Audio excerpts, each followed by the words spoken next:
Bang. Matt Waters. It's a slow-moving Waters ship. Weekly Wave. Waters Weekly Wave. Watch out, That'd be intro cute. music en route. Oh. Okay. Oh, I can't spread the nose. Leeway. Oh, can't tell me who. Leeway. Did you see it? Leeway. I'm glad you stopped by. Take him to him, baby.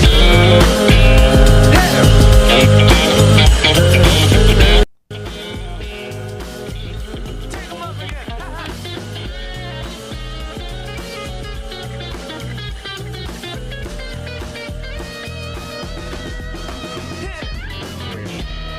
And for some reason, it'll always like take off the audio and go with what's on the Apple TV. So I don't like that shit. Yeah. Is this one of your songs? Because this is something I made just for this. This is Nick on drums? No, that's me on drums with hella automation. Okay. Danny, what's going on, brother? What up? Let me make sure Matt we're on YouTube, Waters. though. Because if we're not on YouTube, I'd find that also very upsetting. I need to scoot into. What you normally do is like line up your belly button to the seam here. Oh, Cool, this we're seam right here? actually on YouTube. All right. And let me just make sure I post that clip. But welcome home, brother. Hey, Where you been at, man? I've been all over the States, and like the last few dates, I was in Scandinavia. Is it comforting to stay in the States and not have to do the international shit with your gear? Or do you love the thrill of TSA and 15 pat downs? Because I'm Well- sure you get patted down. I mean, you have a heavy metal aesthetic. You have a bunch of drums. Like, It's not as bad as you think. Well, okay. I wouldn't trust you. Oh, thanks. Okay. Well, it's actually funny that you say that because one of the old guitar players I used to play with, he was all tattooed up from head to toe. Yeah. And I remember that he, without exception, would get patted down every airport that he went to. And the comment that he would make is that, it's like these guys don't trust me to ever date their daughters or anything like that because of how inked up I am. And it'd be weirder if he was going through and they were like, I'd like to set you up with my daughter. I saw your hand tats. Yeah, it was especially worse and eye-opening when we had to fly through Qatar one time in the Middle East. Dude. It's just like, whoa. Yeah, he looks very different from everybody else here. Yes. Doesn't the whole band kind of fit that description? A little bit. I mean, but at the time, he was definitely the most aesthetically fitting in that category, just as far as like the whole rocker vibe. I feel like the rest of us in the band are just nerds. So it's like, yeah. Well, and tell me, the name of the project is...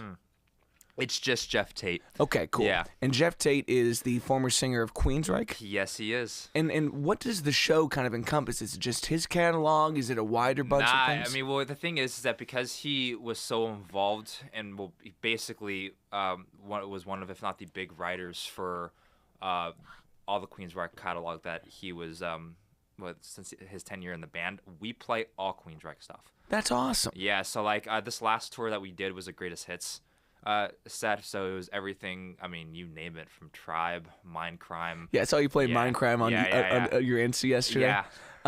Now that you're home, and you said you're going to be doing some more stuff with like Instagram Reels and Yeah. whatnot, is that just to keep yourself fresh on these skill sets of doing video editing and shit like that? Yeah.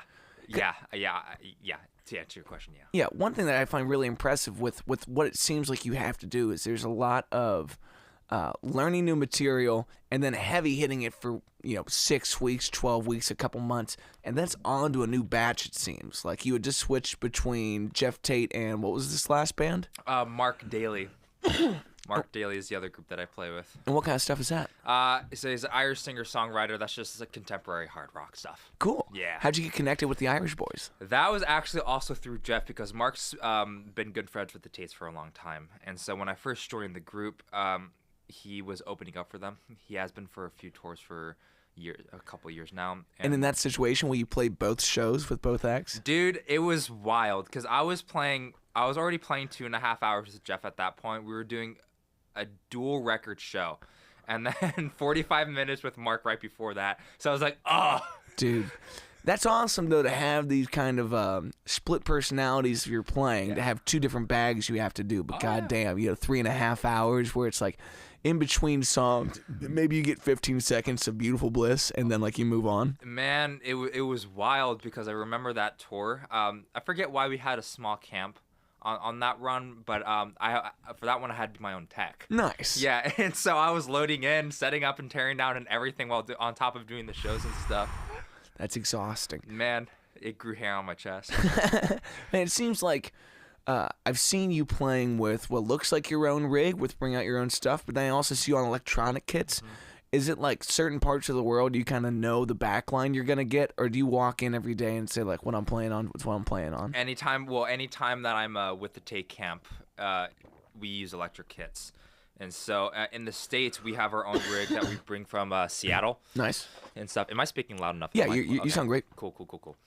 And then out in Europe, for at least most parts of it, we have a guy that we run from a company called Stahl Entertainment. Yeah.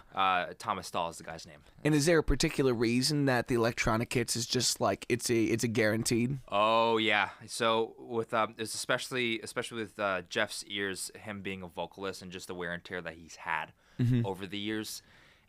We have a completely silent stage, no amps or anything like that, so it's really easy for him to control. Yeah. Especially with the cymbals because they bleed through the mics, and they can be kind of harsh sounding depending on the cymbals you get.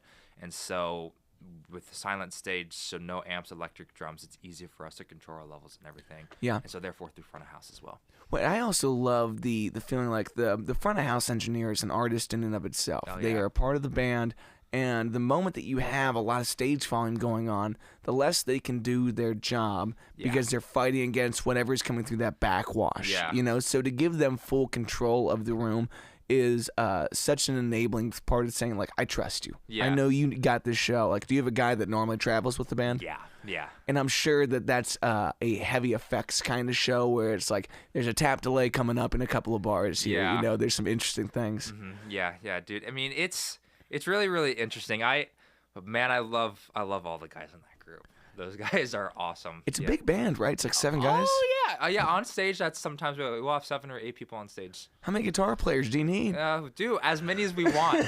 Matt, you should like that. You play guitar, bro. I do, but when I see bands like, especially something like Iron Maiden or something like that, your dual guitar players, so I think Keith Richards said it best, is like him and Ronnie are one guitar. You need to sound like one moving part. In my mind, it's not really rhythm and lead. It's like we need to interact with each other as if we're working from one mind. Yeah. I mean, when you see like a 2 drummer setup, do you feel like there has to be a different synergy between those guys and the rest of the band? Well, it's weird when I see those because when I think of drummers, their sole responsibility, is to keep time for everybody. But a little privilege that I feel like drummers have is that as long as they stay within the confines of the song, they can play whatever they want. Yeah. and so it's like when there's another drummer on stage, it's just like I feel like it takes that away. It's like now we actually have to do the same work everybody else does. Dude, that is kind of wild. Like you are really gridlocked at that point. But are y'all living on a click track and all that? Yeah, we have tracks that we use. And how long have you been studying and working with a click track as like your main show? As my main show? Well, I first started playing click tracks when I was doing church stuff when I was like 14 or 15. Like what kind of church? Rivers Crossing. Okay, cool. Yeah. I grew up Catholic, so when you talk about music in the Catholic Church, no bueno. No. It was contemporary Christian rock stuff, and then I did some gospel stuff in a small church in Fairfield. But how many toms would you have for a contemporary Christian rock? It was 4 or 5 piece. Okay. Yeah, I was 4 or 5 piece. I got my 22. I got my 20. I got 16, 14, 13 roto toms. No, dude. Yeah. But like those churches, they're small. They're not a lot of toms or a lot of drums, but the drums are huge. Mm-hmm. They're huge. It's like Abersol Jr. or whatever, that guy that plays with McCartney that just has like the worst detuned drums, but sounds awesome. Dude, they're so big. Like like you have like a 13 or 14 inch rack tom and like an 18 inch floor tom and a 24 kick. What do you prefer if you're gonna sit down at home? It's not about accompanying the music. It's just like I prefer my kit, bro. Yeah. So what are your sizes? I 22 by 18 kick. You like that shallow kick, man. Yeah, That's all. dude. I like punch, man. Yeah. You know, my rack toms are 8 by 10, 8 by 12, 16 by 16 floor, and then my snare is 5.5 by 14. And do you always have the auxiliary hats? I saw that in your video yesterday. I was like, I love when guys have aux hats, man. Man, stacks are so cool. Yeah, it's just such like, I love the sound of tens when you want to go really hi-fi on somebody. But if someone came up and the only thing they had for a whole gig was tens, I'd be like, okay, get an Uber, go home. We're not doing this. That's not going to be right with me. Yeah, but anyways, yeah. So I did it through that, and then my first touring group when I was towards the end of high school, that was contemporary like metal stuff. So I think like Disturbed stuff. Nice. A guy named Mick Blankenship is who I played drums for, and he was just coming out, and we ran click track all throughout the entire show on that one too. Yeah, and was this a group that you had played in throughout high school, or? Yeah, senior year of high school. I think I joined when I was 17 and then 18 turned around, and then that's when we started touring. And what was your first tour experience like? Was it with were they pretty established and had their runs together? Or was it the kind of chaos that most people have for a first tour? I think it was the kind of the chaos that most people have because we were doing it in a van. Nice. And stuff like that with Mick. And so you know how you have those 9-passenger vans and stuff, and you have like the little gap in between the seats and the pull-out door. Yeah. I would always sleep through those gaps. I'd set up pillows and everything like that because I was the tallest person in the group. Yeah. And you couldn't move the seats back and forth, so I literally made my own coffin. Now it's just like And now that you live in a cot, pretty much, is it like, oh, I have a suite of my own up here? Dude, now it's like it's funny because my band members call it Danny Land. Like it's like because it's like I'm always like in my own head, but especially when I go to my bunk, it's just like it's a whole new world. Yeah. I was about to say who said that in Disney. Yeah, it's like it's my own little paradise. Yeah. And have you grown like David Parks has told me, like, I feel more comfortable in my bunk than I do at home because it's like there's a reminder that you're doing the thing that you're meant to do. Like, not many people get to the level of playing that you do and don't feel like this is my calling in life. This isn't just a blessing. This is what I was meant to do. Yeah. So do you feel more comfortable sleeping in the coffin at night than you do when you get back home? Or is it like, oh, sweet relief, a bed? Well, first off, shout out to Dave Parks. David Parks. Dave Parks. Every time I see that dude, I get way drunker than I'd like to, but I love him for that. Yeah, you know? I love him that. And by the way, Dave Parks, fuck you. Dave Weckel's great. Oh, you don't like him. He doesn't like Dave Weckel? He doesn't like Dave Weckel. That's scandalous. He thinks his pocket's white boy, which, yeah, I don't, bro, I don't know, man. The most controversial podcast I think I've ever had was David Parks, and it wasn't even that controversial. Yeah, he just got a lot of hate on YouTube. I was like, nice, Dave, nice. For what? I don't even know. I think it was just talking trash about guys that can't play with the click and things like that. Things that were like pretty valid points. But I was excited to see. I was like, if anyone's gonna take to the YouTube comments, it would be Dave. But I never sent them to him. So come back on, Dave. Let's cause some internet drama. Yeah, I'll come on with him, bro. Oh, that sounds ratchet. We'll set up 2 kits. We'll make you guys play together. Ratchet? Yeah, ratchet. It was but yeah, shout out to him. So he said it best. It's like you get home from tour and you get up the first day from being home and you have this anxiety like you're supposed to be up and stuff. Like you kind of almost start shaking. You're like, what time is sound check? Where do I need to be and stuff? And when especially you have schedules as busy as Dave's and I, it takes a second to kind of get out of that. Mm-hmm. Like I got home the 6th of May and I didn't start really playing again until like a couple days ago. And so like I didn't. And do you need that space from the instrument? Yeah. I mean, between that time, I kind of dabbled a little bit. Like I started playing on my pad a little bit before that just to warm up my hands. But dude, this tour was one of the most busiest schedules I've had, especially within a short span of time. Well, short, it was 10 weeks. But in those 70 days, I played 56 dates. And those last, like I said at the beginning of the podcast, those last few dates were in Scandinavia. So I wasn't even there for a week, and they were off fly dates, 4 dates. So that's brutal. It was gnarly. Great show, great tour, great fun, just busy. Yeah. So when you're doing the bus thing, I'm sure that's a lot easier than having to do the fly dates because like I got to get up and be on someone else's schedule, and it's a whole lot of hurry up and wait around kind of a deal, like most touring should be. But when you're in the van and whatnot, do you find that the monotony of the day is somewhat soothing? It's like, I get up, we're here, catering, sound check, whatever you need to in between the show. Yeah, I mean, I feel like, and I don't know, I mean, I'm not like by any means the top level or anything like that, but I mean, I'm sure that most people would agree with me that, I mean, there is consistency in those days, but every day I feel like to some degree brings their own challenges still. I mean, and with, like I said, with how busy our schedule was, you also have to deal with fatigue. Yeah. Mental and physical. I had an interesting feeling last night. I was leaving my bar gig, and I think regardless what the job is, you could be doing the thing that you love the most in this world, and everyone has days where you walk away saying, like, what the fuck am I doing with my time right now? Just like a sense of belittling the work that's gotten you to what you're doing and just not feeling like it was enough. Even at that level, you can attest to the fact that, like, there's still stages above this that everyone would like to reach. Do you feel like you still have those days of feeling down on what it is, or do you wake up every day and have a pretty good idea of how grateful you are to be in that spot? Yeah, I think, because I used to get talked about this a lot because I'm always trying to find the next thing and just trying to push myself to be the best that I can be. I think it is extremely important to exactly do what you just said. You got to make sure excuse me. Yeah, you're fine. I'm doing the same. We'll compare life forms at the end. If you have a bigger frog than I do, then you win. God. Yeah, I'll go sell them back to PetSmart. Oh God, why? They have refunds, dude. I'm telling you, they have refunds. I don't think they're gonna want this back. What do they call it when you have like the little pinkies or whatever that you feed the snakes? I don't what. They're like little mice that you feed to snakes. Oh man, I don't know. I've never had a snake. I've only seen videos of snakes eating other things. Bingo. And it freaks me out. We're going to PetSmart after this, bro. Great. Thanks, Matt Waters.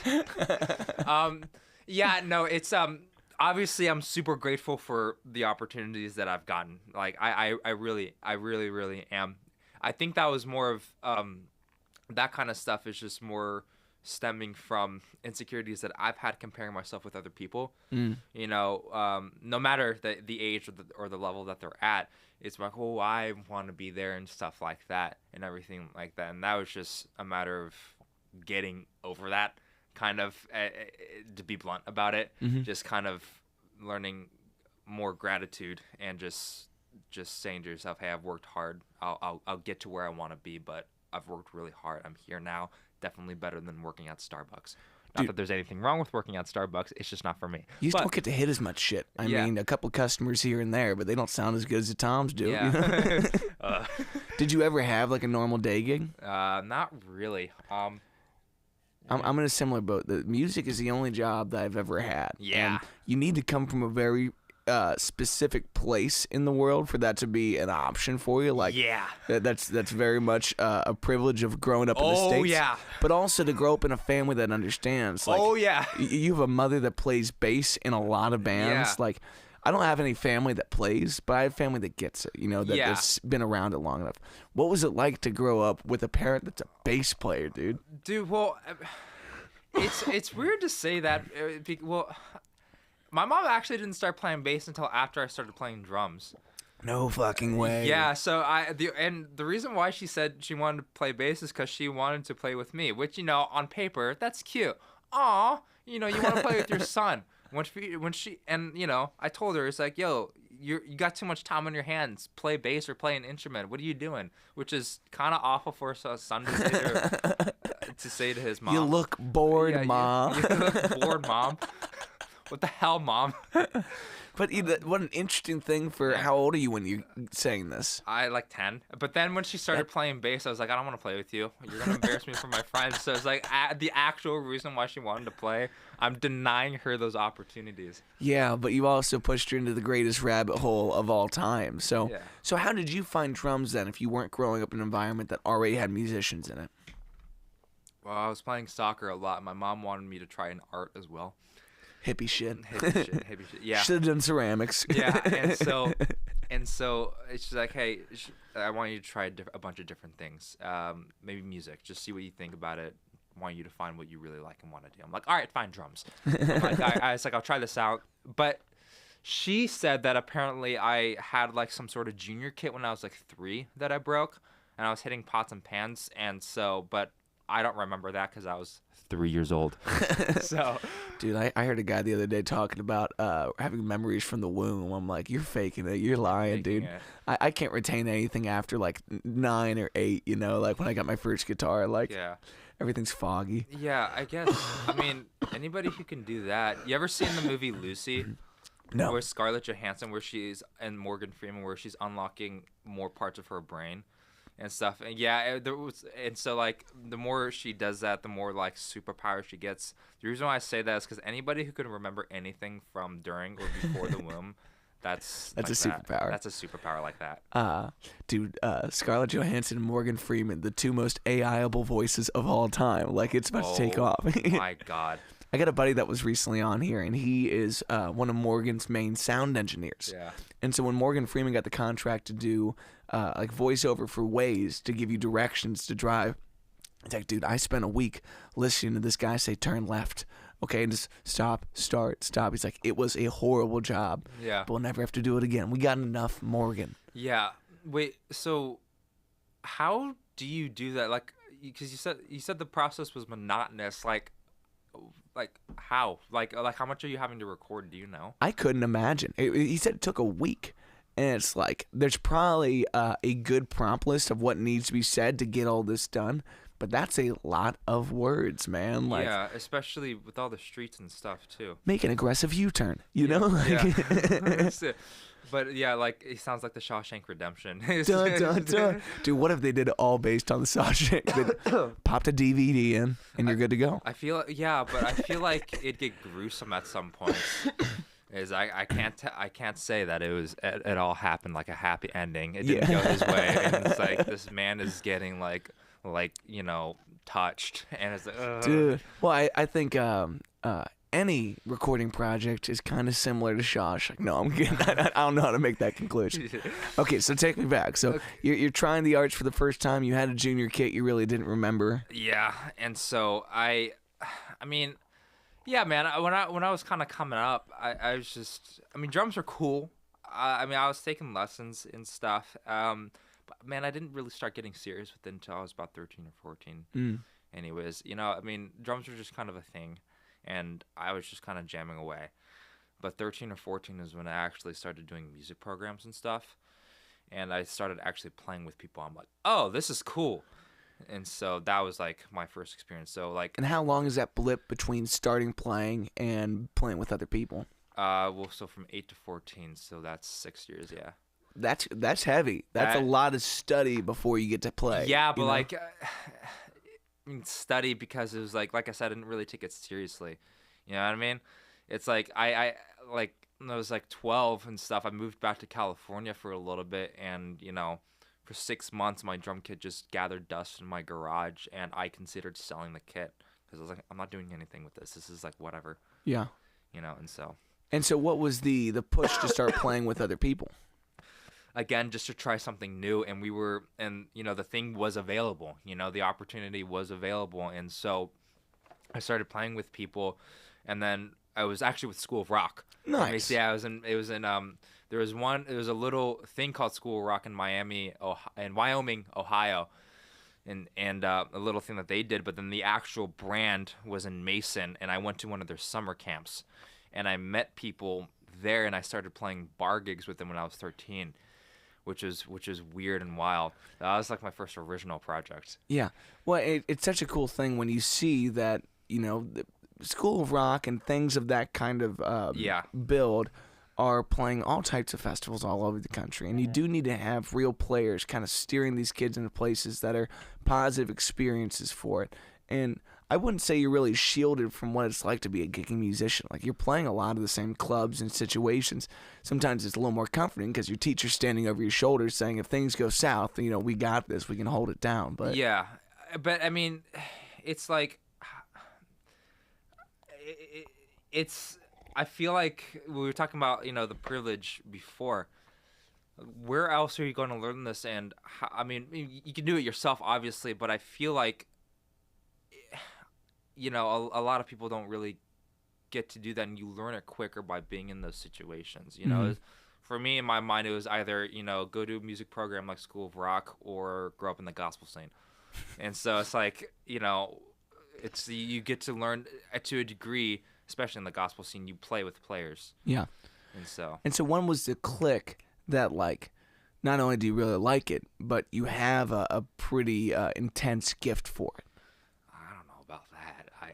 Thanks for saying that. What clearly you can do the job at a very high level, and people don't get there by just grit and willpower. I'll tell you when. Actually, because I was really bad with procrastinating and stuff, and so when I had to learn my songs for the season shows that we did, I would procrastinate a lot, but I was able to learn them like the day before or 2 days before the actual rehearsals. I was like, okay, wait, hold on, I can actually learn these and actually get it right. And stuff. My teachers like me, and I like playing music, so let's see where this goes. And people are complimenting me, so I was like, cool. How did you digest material at such a fast pace at a young age? Sheer will. No, I'm not even kidding. It was just a lot of listening. Is that still how you do it today, or do you take any notes? To this day, I'm a firm believer that listening is the best way to learn music by far.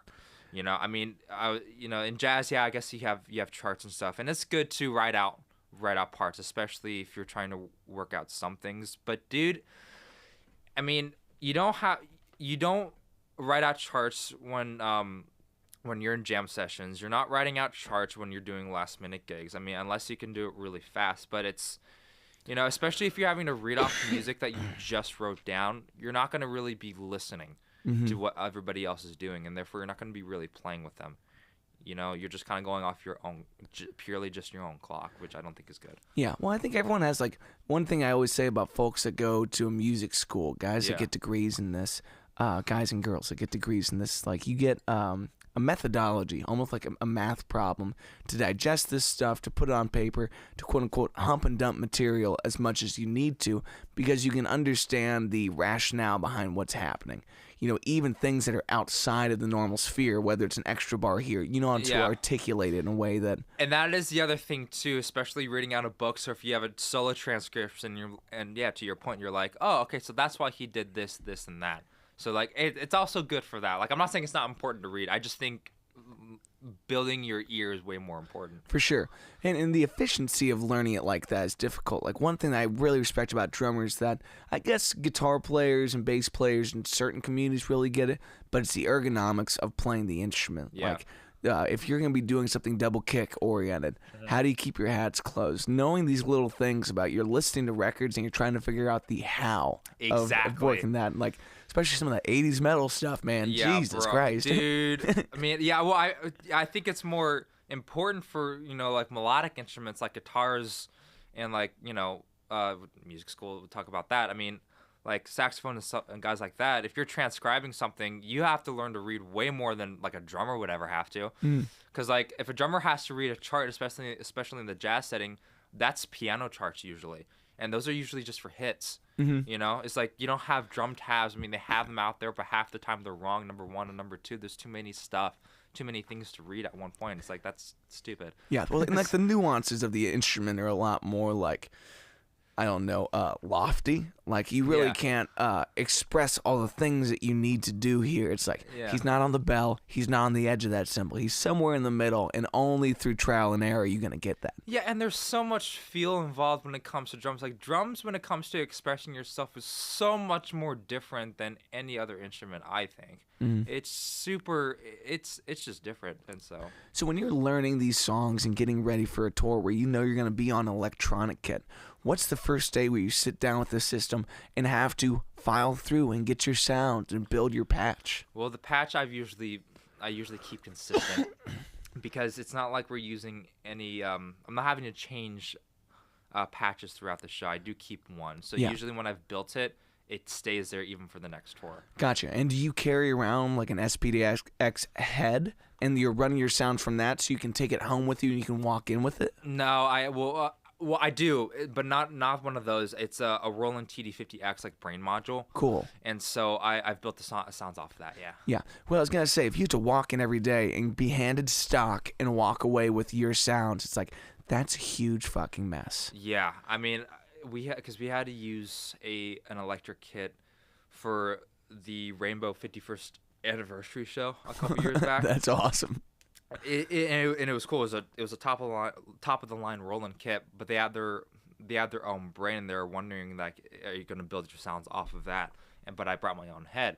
But you think to yourself, it's like, imagine me having to build off our own sounds on the spot. I've never had to do that before. Yeah. Because it usually takes us a couple days to get everything dialed in. Do you carry redundancies around with you, like a hard drive or anything like that, just in case? No. Dude, as much as it seems like the head gets, it's like, that's kind of scary, bro. No, not really, because like I don't check that thing in at airports. You went to an airport called Qatar. I mean, like, what are you talking about? Yeah. But like, no, I carry, like, it goes on the plane with me. Okay. And like I had a case custom made for it. Like, it's hard. Yeah. And I also put like foam lining around it and everything like that. Actually, we stole a stage skirt from one of the venues we played at. No. It's like, I'm not a thief, but I'm resourceful. I'm a utilitarian. Yeah, Okay? I'm resourceful, sir. What you call a scavenger. So I've literally also just wrapped it around that a bunch, and Yeah. it's not getting damaged. And do you find when you're playing on the electronic kit as often as you are, do you lessen up your feel, or do you have to play harder to get the sound you want out of it? It's kind of hard to describe because I wouldn't know. I don't play softer. I can tell you that. I don't play. I can tell you that. But it's From like the aches and pains of your forearms and calves, I can Right. tell that you're an animal. but it's like it's unforgiving when it comes to your technique because of the rubber rims and cymbals and the mesh heads. Mm-hmm. So if you're not relaxed, you're gonna get hurt. Yeah, because there's no rebound, or there's less rebound. The surfaces are just they take they have less rebound. At least with those rims and stuff. Yeah. The mesh heads themselves will have more rebound, but I've loosened them enough to where it at least gets into the ballpark of what my acoustic kit feels at home. That's nice. Yeah. To be able to feel like you know how to doctor this thing to get closer to it. Yeah. Because most of the time when I have to interact with an electronic kit, the guys in the band are playing on it for 4 hours, and then we're leaving, and someone else is going to mess with it until we're back. It's like there's no consistency to the flow of it. Yeah, and actually, here's the phrase I was looking for. They have more rebound, but they have less give. So the surface takes less of the shock. Oh, So that rebound's coming back in the hand. yeah, so if you don't relax, then all of that will go back into your hand, and then obviously you know the health issues that come with that. Yeah. Yeah. And for in-ears, are you doing the overs, or are you doing like true in-ears? Like what kind of stuff you like to use? I use what do I use? I use Cosmic Ears. I Nice. use Cosmic Ears, and so I have my own custom molds. Nice. 6 drivers, yeah. When was the first time you got the custom molds? Did you get the wax implant? Yeah, bro, they made me open up my jaw, and it was like this liquid goo from this tube just filling up my gaps. I'm like, ugh. It's like this. Can you say that again, but slower? filling up my gaps. Nah, dude, it was like a jellyfish. There was like a jellyfish spitting in my ear. It was gross. Ew, Yeah. dude, can a jellyfish spit? I don't want to know, but like that's Yeah. awesome. Yeah, Well yeah. put. Yeah. So. I know now they do like 3D scans of it, so they don't have to jellyfish goo in your ear. But like that's awesome. Nah, man, I think I prefer that. Not the scans, like my ears getting filled up. It was like gross, but it felt good. Ew, Yeah. satisfying on the way out. And the way in. So. Dun, dun, dun. Dude, that makes me want to go for the nose hair waxing. Just to know, just No, screw on, that. come on. No, because the point that you get to is super painful. Screw that. listen, man, a kink's a kink. No, I'm kidding. King's a king. And so, you joined Geoff Tate at what age? 20. I'm 24 now. Okay. Yeah. And what was the introduction to Geoff and like that next level of gigs? So, well, I was still playing with Mick and stuff. We were doing a bunch of shows touring with Puddle of Mud. And Nice. stuff like that. So I had that kind of underneath my belt. Do you know who Dave Moody is? Yeah, that sounds familiar. Yeah. So we were Tell me who he actually is, so I'm not just making this up. So for those of you who don't know, Dave Moody is a big local guy here in the scene of Cincinnati. But he's a singer, and he plays in one of the bigger tribute bands that you'll see here. Actually, I think internationally at this point, they're called Hairball. Nice. Yeah. Okay. But he was also mostly known for the AC/DC tribute band called Thunderstruck. Dude, to do a Bon Scott impersonation must be awful on your voice. He was solid with it. He could do it all. And in this Hairball band, he doesn't do just Bon Scott. He does a couple other different guys too. Like I think some of the Kiss Cats as well. But That's anyway, awesome. Yeah, I digress. So Dave knew I played with him, and I had that underneath my belt. But we were at a jam session, and he invited me over to acoustic thing, right? To at one of these bars to come in and play and watch these guys play. Well, the guy that he was playing with was one of Geoff Tate's guitarists at the time, a guy named Scott Motton. So they were all mutual friends. And so I met Scott through that, and we were just playing with each other for months on end doing those things. He had seen me play actually with Mick as well, opening up for Queensryche. Nice. Yeah, which is weird. I did some session work with him, but then he eventually moved back to Northern California. Nice. So I hadn't heard from him in 6 months. He said he'd throw my name in the hat. Shout out to you, Scott Mon, by the way, as well. Yeah. I hadn't heard from him, but January of 2020 came. He was like, "Hey, do you know these records?" I'm like, "No." "Can you learn them?" "I think so. Yeah, I can do that." "Okay." How long was the show that you were learning? 2.5 hours. It was that show. It was a dual record show of Rage Forwarder and Empire, and it was music I hadn't really heard before. Yeah. So I had to learn most of it from scratch.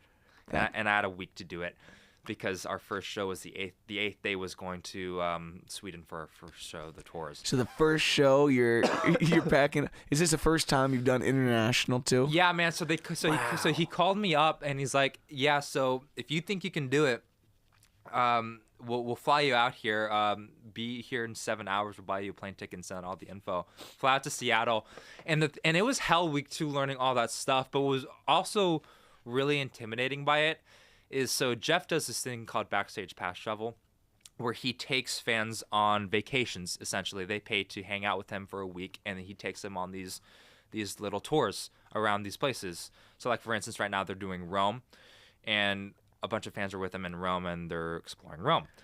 That's so cool. So it's really time off for Geoff, but he's taking them out there to show them what his experience is like? Yeah, so the reason why that's relevant is because when I came into Seattle, they were doing that in Seattle where he lives. Yeah. Or like the Pacific Northwest tour. And so we were doing live rehearsals in front of fans, and that was kind of like my audition thing. And I was like, oh, shit. Like, there's people here. This Like, shit, yeah, and if, for those of you who don't know, Queensryche fans are super picky about how parts are played, because everybody was so consistent with how they played, and all the parts are like really specific and kind of iconic. And does Queensryche fall in the category of like nerd rock? Like, for their time, yeah. Okay, cool. Yeah. There's not many bands that really like own that well. Yeah. So like to treat those fans with a level of respect and inclusion is a very interesting thing. Yeah. So it was man, I made a whole schedule for myself. I was literally playing in his basement for hours every night, because I would stay up and learn like 3 or 4 songs every night. Get up, eat breakfast, have rehearsals with the guys in the basement, and then I'd eat. And once I'd be done eating dinner, I'd start the process again. And then some of those rehearsals were live rehearsals in bars. That's wild. Yeah. And so doing club gigs to kind of warm up for Sweden? Yeah, well, I mean, like I said, there weren't really gigs. It's just we'd mess up, but like it was just rehearsals, and then we'd spend time with fans. I'm like, oh, damn it. And what was it like to step in and be the new guy amongst these fans too? That like they're looking at you like, okay, he's a part of this, and now you have an expectation to kind of live by. I mean, it was kind of nervous at first, but I wasn't really paying attention to that. I just wanted to keep the job. Like, I just wanted to learn the song so I could at least, like, hopefully they call me back. Yeah. Yeah, and so I was like, okay, I got to learn this. So I wasn't really worried about the people. Super nice and everything like that, but I was just like, I need to learn this. So yeah. Yeah. Well, there's a really interesting thing about interacting with folks that love the art Yeah. And now they need to love the people behind the art. So learning to be cordial with folks while also knowing what you need for your own personal space, whether that's time to go practice or time just to step away and be an introvert for the folks that are like that. Yeah, that one I had to definitely learn while I was on tour. I mean, like I said, I interacted with the fans while I was there, but like it was like hell week, like becoming a Navy SEAL. Nice. Because so at least with the fans, I had a little bit of downtime. Believe it or not, like that sounds counterintuitive, but like the bar that we were at was a place called Bubba's Roadhouse in the middle of nowhere, like north of Seattle, right? Yeah. And so, we'd hang out with fans, but they had really good food there, so I could eat as well, and then I'd sit down and talk with people. So it was cool. So that was a step away from things. So on that first flight over, are you still studying? Are you still just listening to this whole show playlist on your phone kind of deal? Yeah. So I mean, by the time the week ended, I got a good amount of the show down. Like I think about 80%. So like I could play through the show. But throughout the weeks that I was gone, because I think the tour was 4 or 5 weeks, and I in my free time, like either in the hotel or at the venues, I would make makeshift drum kits with either my suitcases, some pillows, whatever, and I would just keep running through the songs. Yeah, just to stay fresh with it and keep it top of mind. Try to get second nature. Yeah, fresh with it and just learn parts that I may have missed and getting things tighter, stuff like that. Yeah. So now you're 4 years into this project. Like, I as someone that leads their own band, you always want to know, like, what have been the big parts of being treated well that made you want to stay? Like, well, I mean, the thing is that everybody in the camp is nice, and there is a certain respect level there, but there is also a standard that everybody kind of expects each other to upkeep. Like there are rules. Like for instance, like I said, we're all big nerds. None of us are really big drinkers and stuff. Like some of the guys will party a little bit, but it's never on a consistent enough basis, at least not nearly enough for it to ever be a physical problem, especially when you're playing. So there's that. So everybody has that expectation from themselves. And then also we're all really good friends too. And stuff. And so we all kind of tease each other, so it's also really nice. Yeah. Well, it's nice to be in a place that you can take shots at someone playfully, because if you have to keep your mouth shut and if you have to be around these people, it's like you're always building up on something behind that reservation. Yeah. If you're having to walk on eggshells so much, and it's just like, I hate this. And are you the newest guy in the band 4 years in, or are there other guys that have kind of swapped in? Yeah, actually I am. It's weird to think about. I am still the new guy. The only person that is almost as new as me is our guitarist James, but he's played in the band as long as I have, but he was with them on tours beforehand teching. So like he was still kind of familiar with all the other stuff. Yeah. And so now when you come home, like you talk about kind of being pulled from a jam session into this whole thing, you still pop around the jam scene. Like you still go out to the Bell and play in those kind of things. Yeah. Like, is that something you've grown to love? Or is that just something you do for your own mental health, or is it the community? Yeah, I mean, a little bit of all of that. I mean, I don't do it as much as I used to, but I'll go there. Yeah, for all the reasons you said. Yeah. Well, it's the Bell and the Bear has a very interesting thing going on, and your mom's so into what goes on there, and there's so many great players around it, and everyone feels like you're one of our own when you come back, and it's a moment of affirmation for everyone in the scene to see you go out and do the things you do, and to hold it down and still come home to that.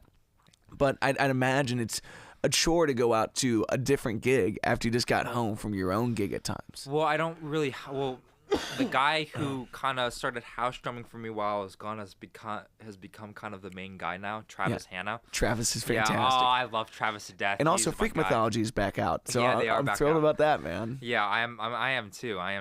But yeah, I mean, Travis has become kind of the main guy. I haven't house drummed with them in a long time, but usually when I come home from tour, especially after something like this, I'm just being by myself a lot, and like I said, trying to recover mentally and physically as well. So I usually won't, especially nowadays, I usually don't go out to the jam session too much, but when I do, it's always super fun, dude. Yeah, it's always a party. Do you drink when you're home or not really? Nah. Yeah, just not your thing. Water. Yeah. I recently quit drinking and quit smoking, so it's been really? yeah. How's that affected you physically? Honestly, I haven't felt like it made a huge physical change. Okay. Now, I wasn't someone that indulged a ton necessarily, Okay. and I've always tried to be relatively on top of my health.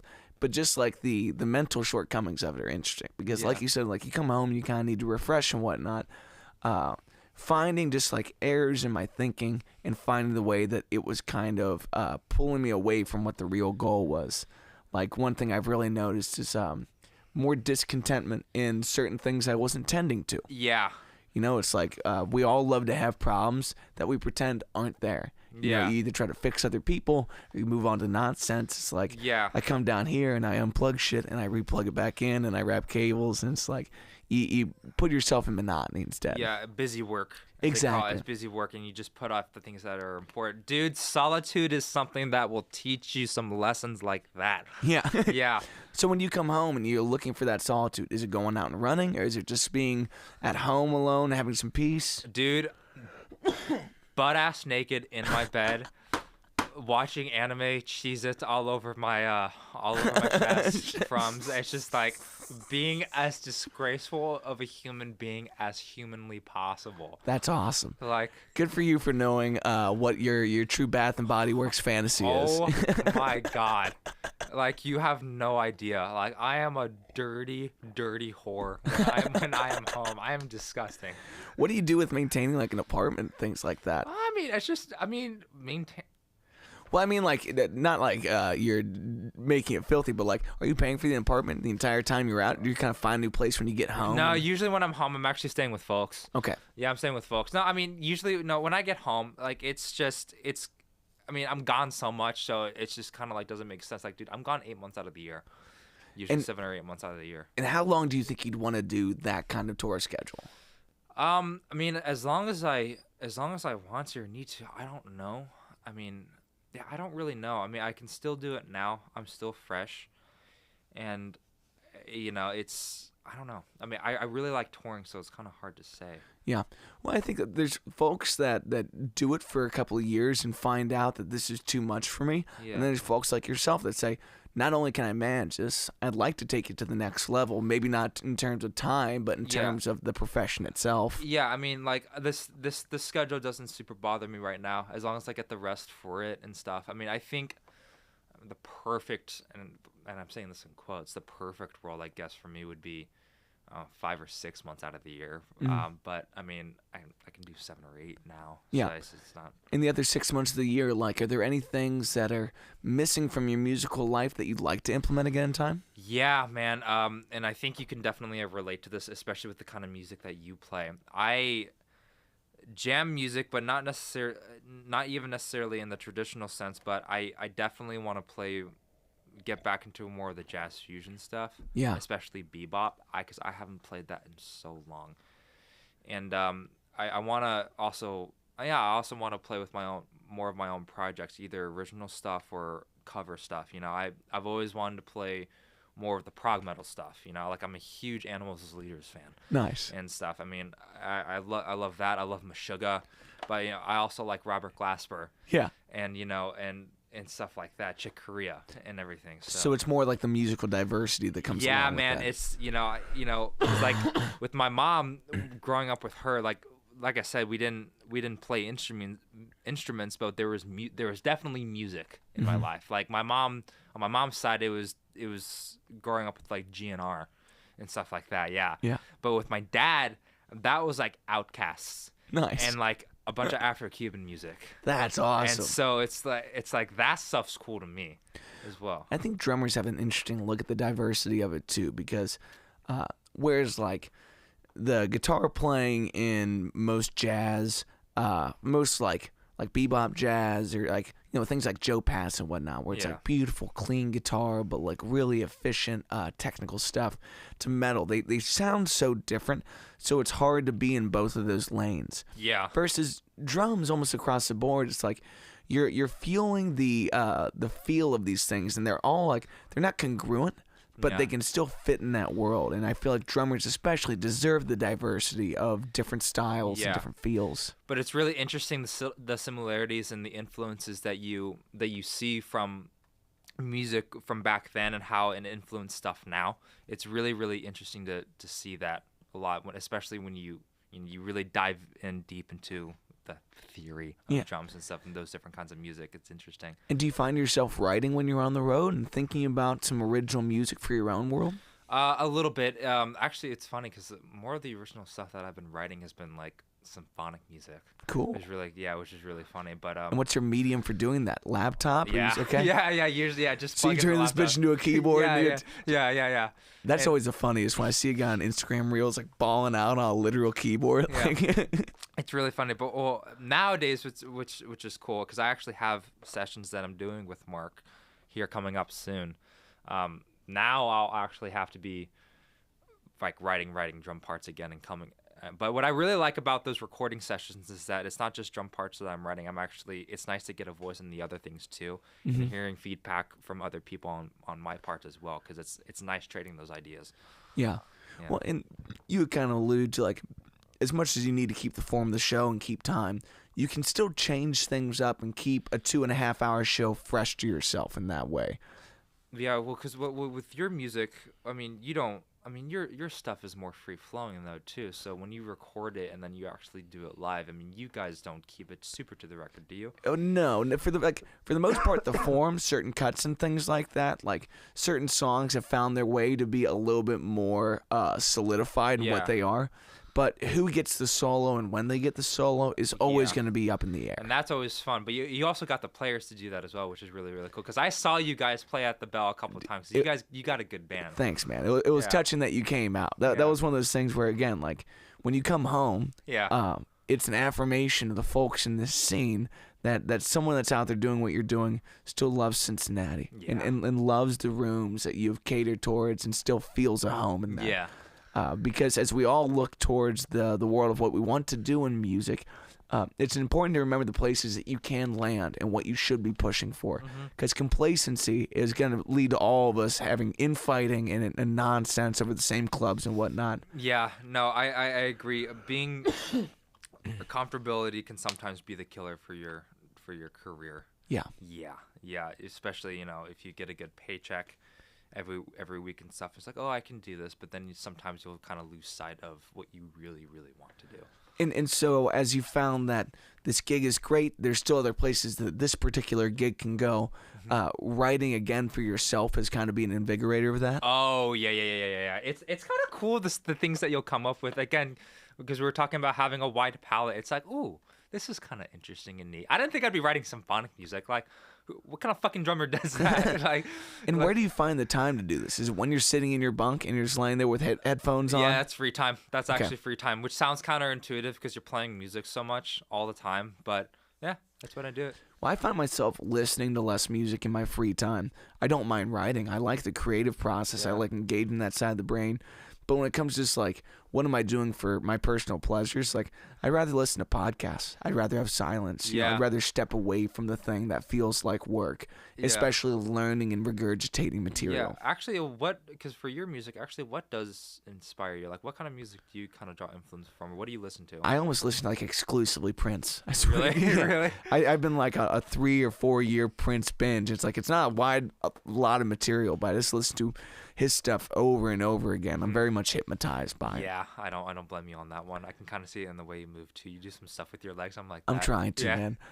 The one thing that sobriety has really reminded me of is like your physical stage show needs to be as refined as you're playing.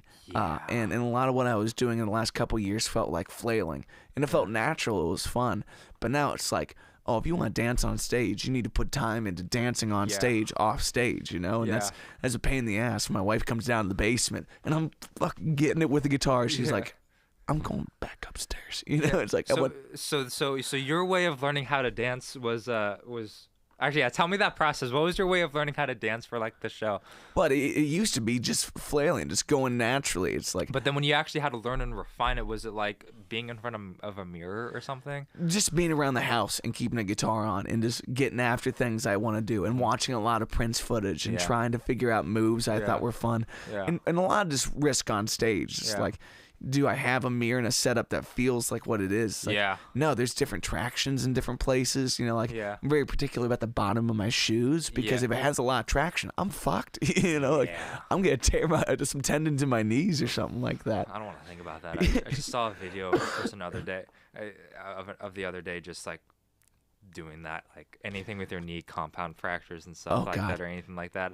You ever seen someone Achilles snap up? Yeah, I've seen that. I've seen somebody like completely explode their knee, where it's like not only their kneecap is like off to the side, but it's like shit just doesn't look right. Dude, when you said that, for some reason I saw like an explosion coming out of a knee, and it was like very comical. Well, dude, it might as well have been if you I don't know if you watch soccer or anything, but if you look up on YouTube, Ronaldo Nazario R9, if you look up his injury from Inter Milan when he was playing there, he literally just came back from injury. He literally takes a step where he's trying to beat a defender, and the knee that he takes the step with just collapses, and you're just like, that doesn't look right.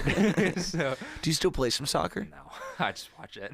There's a good pickup league that happens in this neighborhood down the street on Saturdays. If you're ever in town, I haven't played soccer in a decade, but if you're feeling risky, I'll go out. Dude, and run. no, I can't because it's like I need my entire body for drums.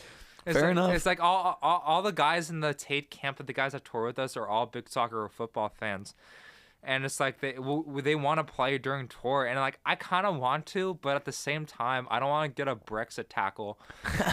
So like just somebody drop kicked me, and all of a sudden, I can't walk anymore ever again. Yeah.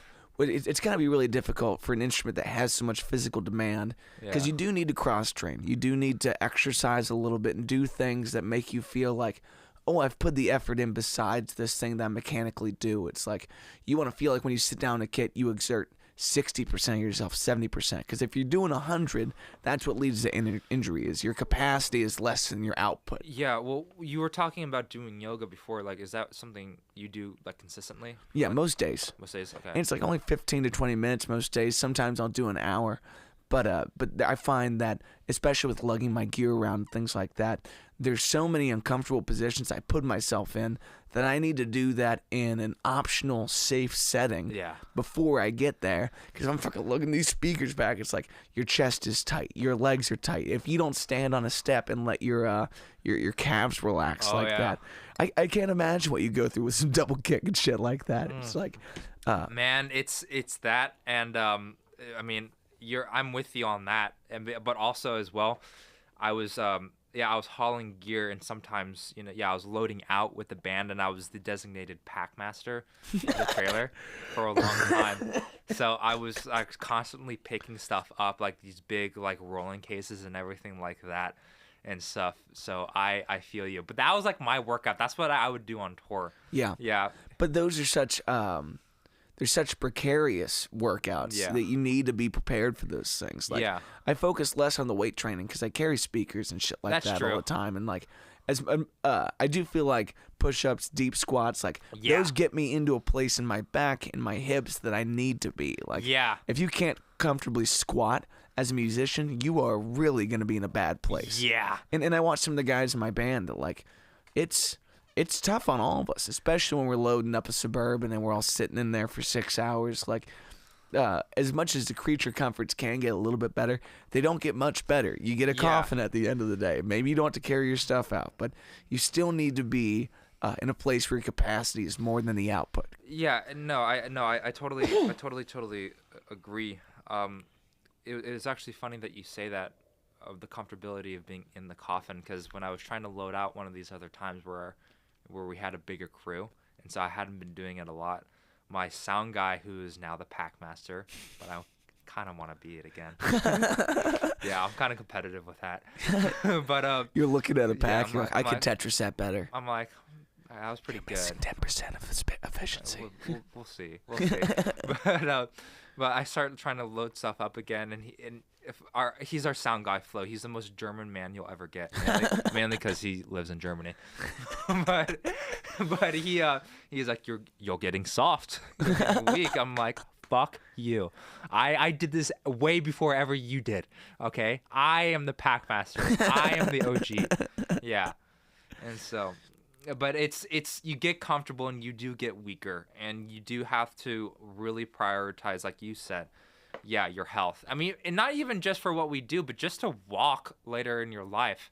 You know, it's one thing that I'm probably going to start experimenting with is actually, you know, doing weight stuff, not only adding weight to body weight, like body weight stuff, but like learning how to squat and deadlift a little bit more just so I can build functional strength. Yeah. I just feel like for me, because with all the gear that I have to lug, dude, my hardware case is like, not even kidding, 150 pounds now.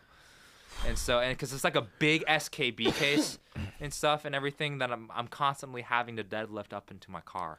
Dude, that's the worst right there. Yeah. It's that motion. Like I got a dog ramp, a 250-pound dog ramp as a Yeah. birthday gift that I pushed like my in-ear rack up because like that thing was gonna kill me. Yeah. You know, and you get used to picking it up on one side, not the other side. It's Yeah. like, dude, I'm gonna wear down the ball joint on my hip on one side and be just like really kerfuckety. Yeah, like learning how to hinge correctly and you're learning how to use your back to stabilize and not actually use it to bend. Yeah. Like that'll kill you. Yeah. I think one of the like I can't do it because it's caused issues with my hands. But like rock climbing is one of the Yeah. most impressive ways that people can build up that almost like calisthenic ability Yeah. to lift large things in uncomfortable places. Yeah. Like I got a buddy named Kevin McClellan. He's a bass player, lives in Nashville now. Great dude. Yeah. Loves climbing. But I look at his hands, it's just all callous. And I'm like, I'm not going through that flapper phase where you're hanging on a wall and you just lose like the meat off The that flapper digit. face. Yeah, Well, dude, I want no part of that, dude. Yeah. You ever look at those people's hands and you're like, I don't want you to touch me. It's like, I don't want you to touch How do you masturbate? me. Yeah, it's just like, why does your hand look like it's like pulsating? Dude, dun dun Yeah. dun. So, do you have a tech most of the time? Most of the time, especially, nowadays, I do. Yeah. And when you walk up to your kit, like I'm sure you have the mat that's kind of taped off for where you like things. Do you still need to make a lot of final adjustments, or do you find that like he's almost as good as you and knowing what's there? I'm a picky motherfucker. Yeah. I will still move things. He gets it pretty close. My drum tech's name is Colin. Actually, speaking of music school, he's actually a Berkeley cat. That's awesome. Yeah. But yeah, man, he gets it pretty close, but I still move stuff. Yeah. Do you find the camaraderie between you and the tech is as close as you and the other members of the band, if not a little more? Oh yeah. No, like Colin is like is a homie. Yeah. Colin Frecknell is a close friend of mine now, and he's a dude. We send each other drum videos back and forth a lot. No, it's nice to have someone that really gets your position in the band and Yeah. is part of your little corner of this. Because when you're the guy on the riser in the back that's looking at everyone's back of their heads, it's like that's a very removed, kind of secluded feeling. They are paid to have our backs, and so they make our lives a lot easier. Yeah. So it's they're essentially, I think, and other members of our bands, they are added members to our band. Yeah. So talking about like being grateful, and you know, every day you get a show that feels like a momentous occasion. Was there a show in the last couple years that was like an eyes wide open, I can't believe this is what it is? Well, I don't know. I mean, I don't know, and not because I say that not because I'm not grateful. There are multiple shows that we always look forward to on the tour because we think that the crowds are better or the stages are better, and we just know that the shows 100% of the time are going to be great. New Mexico is like that a lot at the Sun. I think it's the Sunshine Theater, Sunset Theater, and that's just because everybody there wears a heart on their sleeve, and that venue is always phenomenal. I get that every time we go to Greece, especially Athens, dude. Athens. Anytime we go to South America, you talk about being grateful. I feel like anybody there who comes to see any of us or any band play in general, that's a huge cultural difference between there and here. Like I said, everybody wears their heart on their sleeve, but I don't know if it's because they don't get those kind of acts out there as much as we do or something like that, but you talk about mosh pits, you talk about people fighting, you talk about chanting, and everything like that. You get that out here, but it's a whole different beast out there and in South America. Almost sounds like soccer culture. Yeah. Like there are only a few places that you'll get like that here in the States, but it's more accepted out there. I've always heard that the Scandinavian countries are interesting because, like, you don't have music in a bar. You don't have music on the corner of the street. It's like they have venues, and that's the only place it happens. So people's reservation for that thing, they're a lot more, what's the word? Like, they're involved in a different way. They put this on their calendar. They've been looking forward to it. This is the only place they get this kind of show. Yeah, like, and their responses are always really, really good, but you'll typically see them, like, stand there, and I don't know if it's because they're just trying to absorb a lot of what's just kind of going on. They don't really want to disturb anybody else around them. Maybe that's just kind of what it is. Too polite. Maybe it's too polite. Yeah, maybe it's just they're just trying to be polite, but then you'll be like, "You doing good?" And they're like, "Yeah." Are there any, like, rock festivals that y'all are doing pretty consistently? Yeah, I know that we've done the cruise thing pretty consistently. Like, we did Monsters of Rock in 22, and then we just did the Legends Rock cruise earlier this year. What's the camaraderie like on those kind of things? Like, well, it's what's the way to put it? You ever played sports, or you know people who have played sports that will go to, like, these big, like, national competitions, and you'll see people from these different schools, and you're just kind of like, oh, I know you. I've heard about you. It's like, oh, it's kind of like that. Not like in a competitive sense, but in a music sense, it's like, I've heard about you. Oh, I'm playing with you. Yeah. I'm doing this and stuff. It's kind of like that. It's like, I recognize you. Yeah.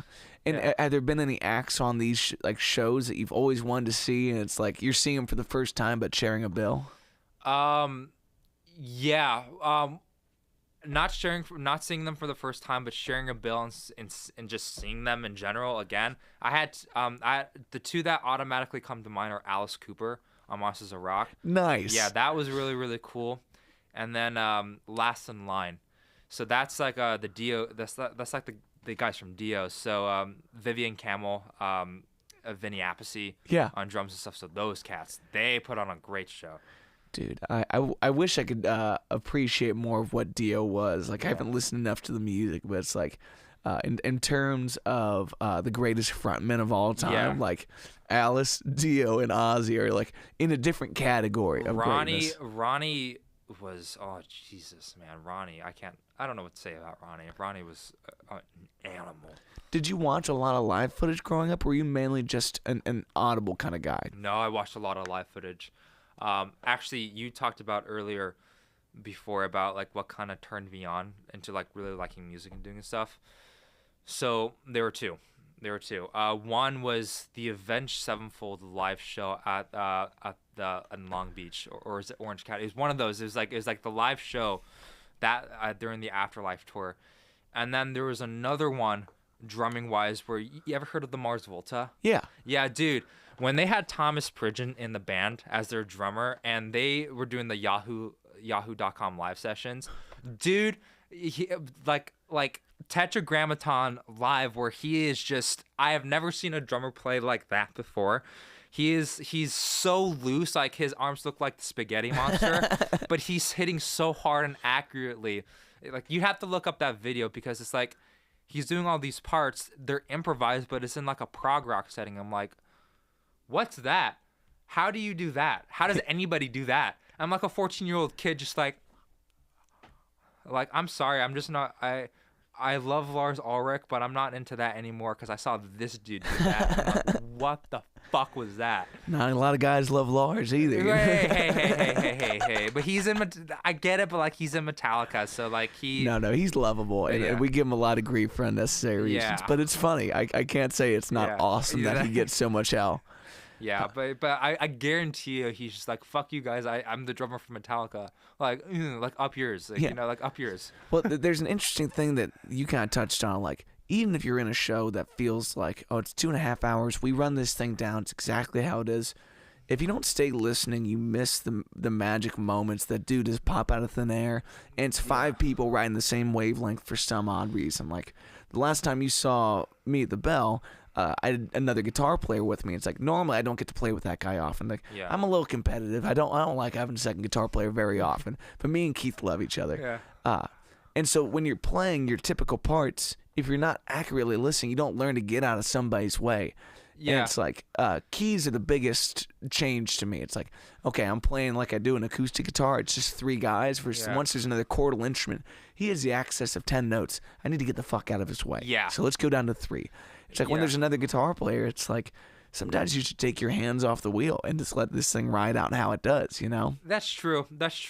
But on that competitiveness part, it's like, I feel like I get that even if I just go to see a live show. Like, don't get me wrong, I go see live shows to go see the special moments and everything like that. There's nothing like going to see a live show. But, like, at the same time, especially when it's local or when it's guys that you kind of, like, listen to and everything like that, and you see, there's a funny meme that I saw where you go, is anytime you go see something live that you do for a living, and it's just this guy sing an American football game, but he's all decked out in like football gear, like the pads and the helmet and everything like that. And he's like, "Put me in, coach. I'm ready to make some tackles." and so like I literally anytime I go see any show, I'm just like, I'm always watching the drummer and the bassist mostly, and I'm just like, what did he just do? Oh, okay. I'm going to take that. I'm gonna take that. Or it's like, ooh, I got to practice. It's like, ooh, that was okay. Yeah. There's a really hard line to cross there of like, oh, I'm not comparing myself to this show. I'm engaging with this show. I am engaging with the show, but sometimes you'll see a show and you'll be like, bro, I got to practice. Not like in the sense where if you were to go meet this person, you'll be like, oh, screw you. Nothing ever like that. But it's more like, shit, you got your stuff together. I need to go practice. Yeah. Absolutely. So when it comes to working on an original project for yourself or opening the door for like almost like some covers and whatnot in your life, is there any music that like you really want to put back into a band just as a side project? Yeah, I think I've always actually ask the question one more time. Let me think about that again. Is there any cover material that you're itching to play in a side project? Yeah, prog metal. Okay. Yeah, prog metal and like Meshuggah and things like that? That any bebop or fusion stuff. So like Herbie Hancock, Coltrane, Miles So this Davis. can't be the same project. No, I can't. No, bro, it can't be the same project. Bro, like I said, man, it's just it's hard. Like I said, because I got such a wide palette, bro. I was even playing in a Nigerian percussion group for a little bit. Do you like the hand drum thing? I was playing set, and I was transposing a bunch of those rhythms to set. When I was like 19, it was like 19 or 20. I was doing that. Yeah. I was like, I want to do that again. I want to do that. I love that stuff. Dude, it's a whole different bag to watch someone play aux percussion really well. Like, I got 2 drummers for the band that kind of switch back and forth depending on needs. But one of these guys is a monster on auxiliary percussion. Yeah. And I watched him try to break blood vessels over there, like really going after one of those things. Hold on. When we were at Bell, was it that same guy? Yes. Those are my 2 guys. I saw him do stuff with his right hand, like realized, what the fuck are you doing, bro? Dude, he's capable in a very odd way. Yeah. It's like, yeah, you're capable. That's a funny way to put it. Yeah. I find that folks that he's an interesting study because he started playing at 3, and I got a keyboard player that started playing around 3. It's like I think there's a magic age between like 3 and 6 where you're learning to speak at the same time you're learning to play. Yeah. So the way you emote is as fluent on the instrument as it is in like your verbal vocabulary. Yeah, it's definitely a lot harder to learn that as you get older. I think it's possible, but it's harder. It's very much harder. Yeah, you start to find constraints of your learning. Like the moment you have a method for how you absorb things, the moment you lose things outside of those parameters. Yeah, you almost have to learn how to be free again. You know those concepts where people are like, you learn so much from your kids when you're watching them. It's almost kind of like going back to that. Yeah. I don't got any kids, but I got nephews and nieces right now. Yeah. And the thing I'm most taken back by is like the parts of the world that I'm jaded towards, whether that's ice cream on a hot day or like good water. You know, it's just seeing them light up about things that I've taken for granted for so long. You are kind of reinvigorating the way you look at the world. Yeah, because because they're not jaded by the world yet or anything like that. And so I feel like some of the best people or the best musicians that you'll see are people that have found a way to be able to do both. Mm-hmm. You know what I mean? They're not having to work. They're purely being able to be themselves on the instrument and be present in the moment. I think that's the key phrase, being present in the moment. Yeah. Do you ever find that you're 24, I'm 27, like do you ever find yourself looking around at friends that went a more traditional route with their life and wondering what that would be like?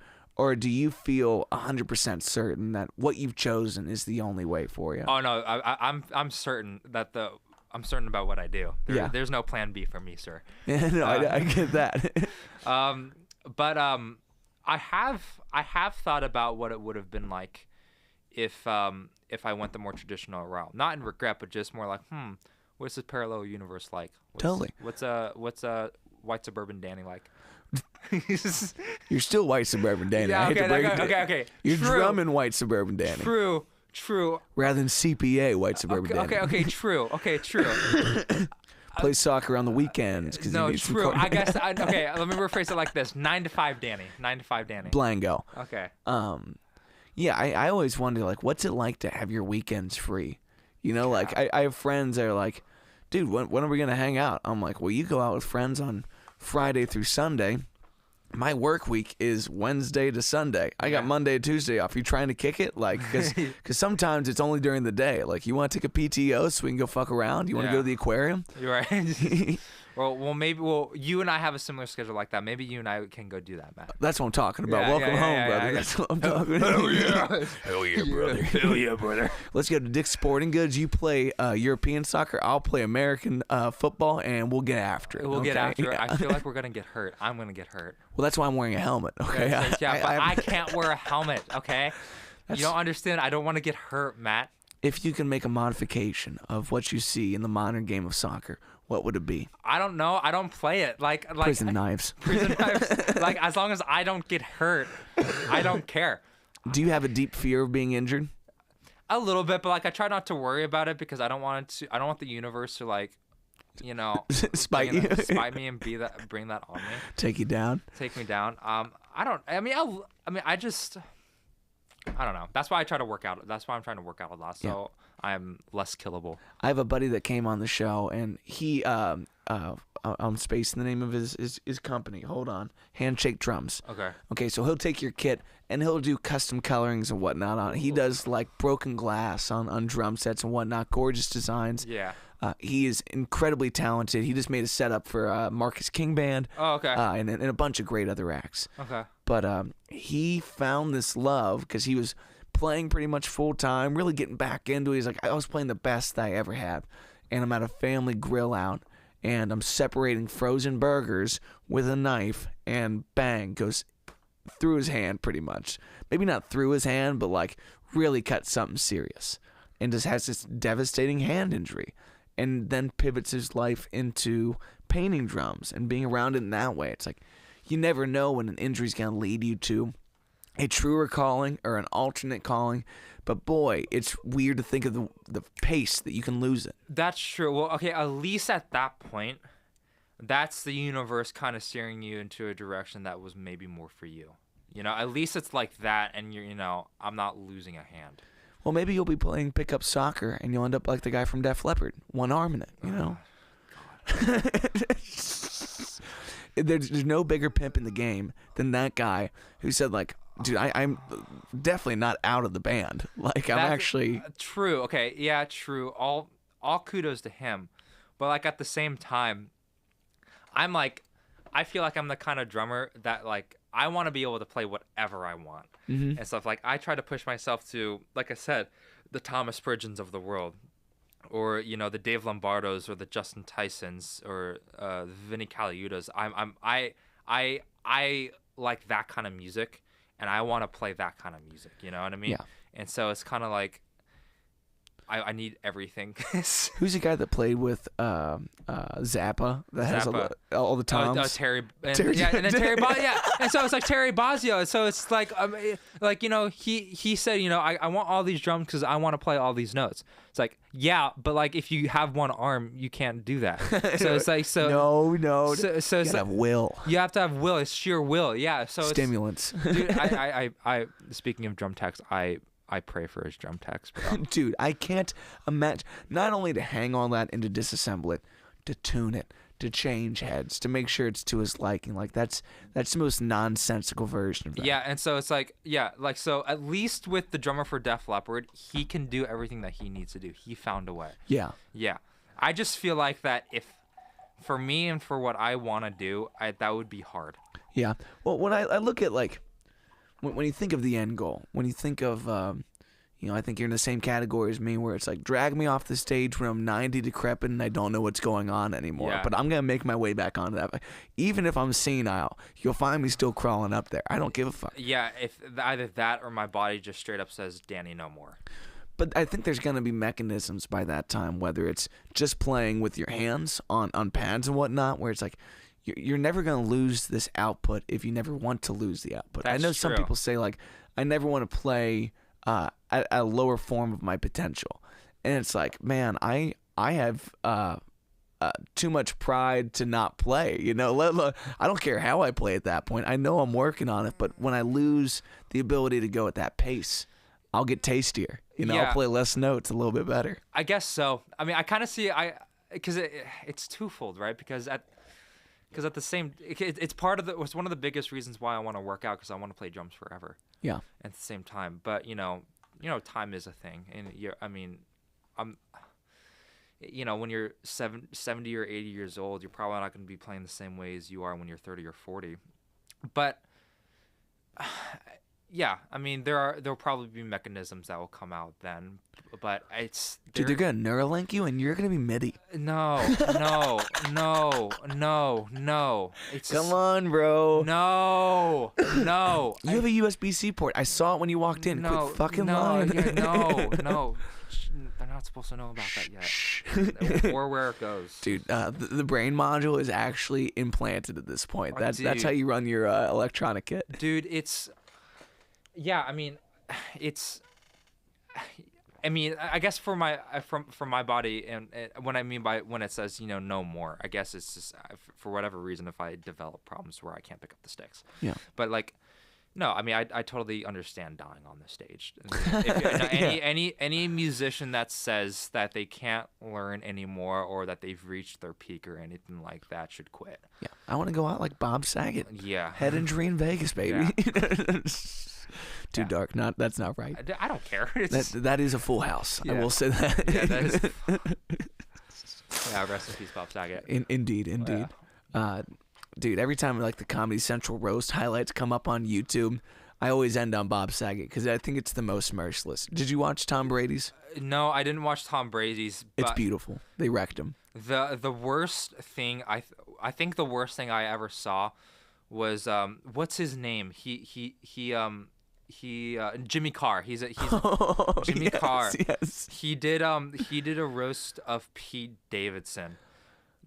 Dude, obviously I won't tell the joke, but for those of you who don't know, Pete Davidson, his dad, tragically passed away in 9/11, and he was one of the firemen that went into the buildings that collapsed. So obviously, we can all agree that he is a hero in that sense, in the duty, right? But go check out the joke. The joke, but the thing is that Pete Davidson is a guy that makes fun of that, and will do a bunch of those jokes. Like, he's merciless even on that topic and on his own. And the zinger that Jimmy Carr gave him, like, it was so destructive. Yeah. And everybody was like, oh. It's like, so if you haven't seen it, go look it up. Yeah. Well, there's a really interesting point in there where it's like the last couple months, like February was a pretty tough month for me for reasons that I'm not going to go into detail about. Right. But when you make the most of the worst points in your life, you are really doing what life is all about. You're making something of the hand you're dealt. In 2020, you get a call to learn, probably the longest show of your life in the shortest time frame. Yeah. And it ends up being one of the greatest moves of your life. Yeah. Did you think about that choice at all for a second, or was you got the call and we're going? Fuck no, I'm going. It's just like well, to your point, it's like, yeah, I mean there are times in your life either you're called to do something really challenging, or if you're in a really bad point in your life and you have to get out of it. I mean, actually tying that into comedy, it's actually one of the reasons why I like comedy skits so much, is because even on the delicate subjects that they touch upon, they make fun of it and they make light of it because they don't want those terrible things to bog them down and bog the world around them down. So they laugh about it. Yeah. And they deal with it in good ways. And so, yeah, so with that, during that hell week that I had, I mean, you find ways to cope with it, and you find a way to make it through, because there really isn't another option. Like the other side of the coin of that is that you really suffer and you fail, and there's a time and place to fail, but I wanted to do this. So if I said no, then I was going to be depressed, and I don't know if I was going to get another opportunity like that. Yeah, there's opportunities to jump onto a ledge that you may not know is secure, and it's like the folks that jump have done something heroic for themselves, and the other folks around them of seeing that risk can bring great reward, or it can put you right back to where you were. But someone, I think it was my dad, said to me recently, it's like, the things you've done up to now are what landed you in this position. If you want to go somewhere different than this, you need to change the things that you're doing leading up to that. Yeah, because if you're gonna fall, at least fall forward. Bango. Yeah, so it's like, it's true pack master. Yeah, right there. Because like failing isn't going backwards. It's you are going forward. You're failing with the purpose. It's just when you quit, that's bad. Yeah. Well, as we start to conclude this, brother, is there anything you want to promote? Your Instagram and all that, where they should follow you? Yeah. Well, okay. Well, like I said, my name is Danny Laverde. I play for Geoff Tate's Operation Mindcrime. I play drums. I also play drums for Mark Daly. And it's actually a new thing that just came up with that Mark Daly camp. We're actually touring, I think, with 6 or 7 weeks, 37-something odd dates. Richie Kotzen, we're doing that tour with. Yeah, direct supporting with him in the States. We're actually coming to Cincinnati at the Blue Note. I forget the date for that, but we are doing it. Do you like the Blue Note? Blue Note's really, really cool. I've never been out there. I've heard it's a great club. I've heard it's massive. Yeah. So, I mean, we're doing that, and I'm getting back into the studio with Mark Daly as well, and we're writing a bunch of new material for That's awesome. So, do you put tour dates on your Instagram for people? I do, and they're also on the same Instagrams for all the guys that I play with as well. So, I mean, it's on Instagram, it's Danny Laverde Drums. Same thing for Facebook and YouTube. Spell it for him really quick. Danny, and then Laverde is Lav as in Victor, ERD as in Delta E. D as in Delta. Yeah. What are you selling? And then drums. Yeah. Oh, brother, I think you do a great thing for everybody in this scene by continuing to follow your calling, and people love and admire you for that. Thanks for coming on today. Come back whenever you want. Thank you for having me, Matt. I appreciate it. This was a lot of fun. Come back anytime. All right, you. Pimps, players, and affiliates. This is a weekly wave. Have a beautiful day, motherfuckers. Very nice, man. Was that good? That was awesome. Okay, good.